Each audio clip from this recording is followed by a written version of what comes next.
Good morning সবাইকে, একটা নতুন ব্লগ নিয়ে চলে এসেছি। আজকে হচ্ছে রাস পূর্ণিমা। সকালবেলা স্নান করেই আগে মন্দিরে চলে এসেছি, আর বসিনি, বেশি টাইম ওয়েস্ট করিনি। এখানে ঠাকুরের ধুতি নিয়ে চলে এসছে, কালকে টিনা নিয়ে এসছে। এই দেখো ধুতিটা চেঞ্জ করে ঠাকুরমশাই পরিয়ে দিয়েছে, বেশ বাবাকে ভালো লাগছে। আর তুলসীর মালা ছিল, বোঝাই যাচ্ছে না যে তুলসীর মালা পড়েছে। তোমরা কি বুঝতে পারছো কি না আমাকে একটু কমেন্টে জানিও। আর ঠাকুরমশাই এদিকে গুছিয়ে নিচ্ছে, আমি কিছু গুছিয়ে দিয়েছিলাম ঠাকুরমশাইকে, আর বাদবাকিটা ঠাকুরমশাই গুছিয়ে নেবে। এদিকে হার্তিকা চলে এসছে, মামন আর হার্তিকা ইয়ার্কি চলছে, দুজনের মধ্যে এরকমই ওরা চলে। আর মামন সারাদিন আমাদের বাড়িতে এরকম মাতিয়েই থাকে। এদিকে আশাদি অভিরাজকে জলমুড়ি দিচ্ছে, অভিরাজের শরীরটা কয়েকদিন ধরে ভালো নেই, ওদের এক্সাম চলছে, বাট স্কুলটা ছুটি আছে বলে তাও একটু মানে শান্তি। আর এদিকে বিট্টু গান চালিয়ে দিয়ে চলে গেছে, ঠাকুরমশাই এদিকে পুজো করবে, ও গান চালিয়ে দিয়ে চলে গেছে, আমি গানটা বন্ধ করে দেবো। আর আমি স্নান করে এসেছি, আমি চুলটা খুলে নিয়েছিলাম যাতে শুকিয়ে যায়। আর মুখের মধ্যে একটা কি জানি না কি হয়েছে, লাল হয়ে রয়েছে। আর হার্তিকা আমার আশেপাশে ঘুরে বেড়াচ্ছে, ততক্ষণ ঠাকুরমশাই পুজো স্টার্ট করে দিয়েছে।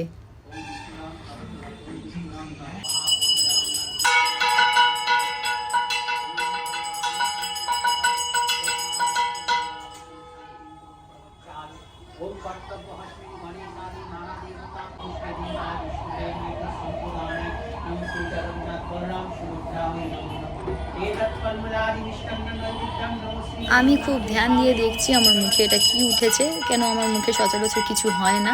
তো দেখলাম এটা মশার একটা কামড়, মশা কামড়িয়ে চলে গেছে। আর এদিকে ঠাকুরমশাই আরতি শুরু করে দিয়েছে, আমি আর টিনা বসে রয়েছি, কেন আমি আর টিনা দুজন মিলেই অঞ্জলি দেবো। তো সকাল থেকে বসে রয়েছি ঠাকুরমশাই কখন আসবেন। আজকে একটু ঠাকুরমশাইয়েরও দেরি হয়েছে, যেহেতু পূর্ণিমার পুজো, সব জায়গায় ওনাকেও পুজো করতে হয়। তো ঠাকুরমশাই এসে একটু দেরি করে, তারপর ঠাকুরমশাইয়ের জগন্নাথের পোশাক ছাড়াতে লেগে গেছে অনেকটা টাইম। যেহেতু আমরা ধুতি বললাম পূর্ণিমাতে, প্রত্যেক পূর্ণিমাতে আমরা ধুতি চেঞ্জ করি জগন্নাথ বাবার। আর এদিকে বজরংবলীরও মালা ঠাকুরমশাই পরায়। তো ঠাকুরমশাই পুজো দিয়ে গেল, আমাদেরও অঞ্জলি হয়ে গেল। আমি চটপট চলে এসেছিলাম রান্নাঘরের দিকে।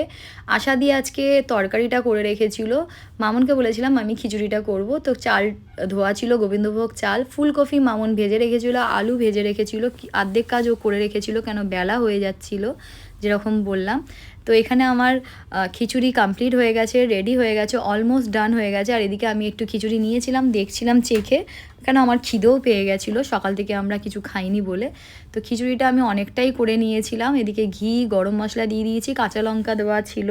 এবার ছেলে মেয়েকে দেবো, হয়ে গেলেই ছেলে মেয়েকে খেতে দেবো, তারপরে আমরাও খাবো। আশাদিরাও রয়েছে বসে, ওরাও খায়নি, আমার যে দিদিরা রয়েছে। তো এখানে রান্নাবান্না তাড়াতাড়ি সেরে আজকে ছেলে মেয়েকে খেতে দিয়ে নিজে খেয়ে একটু রেস্ট নেবো, শরীরটাও ভাল লাগছে না। সন্ধেবেলায় এসে ঠাকুরমশাই পুজো দিয়ে চলে গেছে, আর ঠাকুরঘর এখনও খোলা রয়েছে। একটু পরে আমি ঠাকুরঘর বন্ধ করে দেবো। এদিকে সব প্রসাদ বার করে দিয়েছে, গুছিয়ে গাছিয়ে রেখে দেবো। ততক্ষণে অভিরাজ বলল ও স্যুপ খাবে, তো আমি টমেটো স্যুপ করে দিলাম একটুখানি। ওর জ্বরের মুখে ওর কিছু ভালো লাগছে না, কিছু খেতেও পাচ্ছে না, তো একটু টমেটো স্যুপ। আর বলেছিলাম বিট্টুকে বলেছি ক্যাফে থেকে, আমাদের ক্যাফে 37-এর চিজ গার্লিক ব্রেডটাও খুব ভালো হয়, একটু চিজ গার্লিক ব্রেড ওকে আনতে বলেছি, ও আনবে, আনলেই খেতে দিয়ে দেবো। এদিকে আমি ছোলা আর হেঁচের তরকার ডাল ভিজিয়ে রেখেছিলাম স্প্রাউট হওয়ার জন্যে, কেন আমি বলছি আমি ডায়েট করছি, তো এর জন্যে এটা আমার খুব দরকার। ছোলা তো আমার খুবই ভালো লাগে, আর তরকার ডালটাও ভালো লাগে, এটা দিয়ে স্যালাড খেলে খুবই ভালো। তো স্যুপ আমার রেডি, টমেটো স্যুপ খুব ভালো লাগছে, তোমরাও দেখতে পাচ্ছ, একটু ক্রিম দিয়ে দিয়েছিলাম, খুব টেস্টি হয়েছিল। সিরিয়াসলি বলছি, কোনো দিন আমি রেসিপিটা বলবো, করে খেও। আর এই যে আমাদের চিজ গার্লিক ব্রেড চলে এসেছিলো, এটাও খুব ইয়াম্মি ছিল খেতে। তো অনুষ্কা, অভিরাজ ততক্ষণ স্যুপ আর গার্লিক ব্রেড এনজয় করছে, ততক্ষণে আমি আমার কাজগুলো করে নেবো। আমার ঘরের কিছু কাজ থাকে, সেইগুলোকে আমি করে নেবো। অভিরাজ প্রচুর খেতে মানে ডিলে করে, ও খেতে চায় না, আর আরও তো খেতে চাইছে না জ্বর হয়েছে বলে। তো ওকেও বললাম তাড়াতাড়ি করে গরম গরম স্যুপ খেয়ে নিতে। আর অনুষ্কা খাচ্ছে, অনুষ্কার খাওয়া হয়ে গেলে এইসব গুছিয়ে নিয়ে আমি আবার ঠাকুর ঘরে যাব। ঠাকুরের গেট বন্ধ করে দিয়ে আমি আমার কাজে চলে এসেছি, যেটা আমার নিজের জন্যে টাইম একটুখানি আমি বের করে নিই 1 ঘন্টা।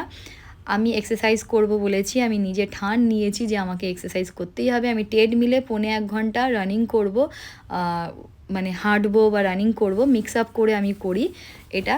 তারপরে আমি আরও ফ্রি হ্যান্ড এক্সারসাইজ করব। আমার ট্রেডমিলে উঠলে এই রাস্তাটা দেখা যায়, খুব ভাল লাগে। আর আমার গান চলে পেছনে, একটু লাউড স্পিকার না হলে আমার ভাল লাগে না। আমি একটুখানি গান শুনতে শুনতে এক্সারসাইজ করতে খুব ভালোবাসি। তো এটা করলে বোঝাও যায় না যে কতক্ষণ ধরে আমি এক্সারসাইজ করছি। তো আমি 15-40 মিনিটস হয়ে গেল যে আমি হাঁটছি। তারপরে আমি একটু হালকা স্পিড বাড়িয়ে রানিং করব।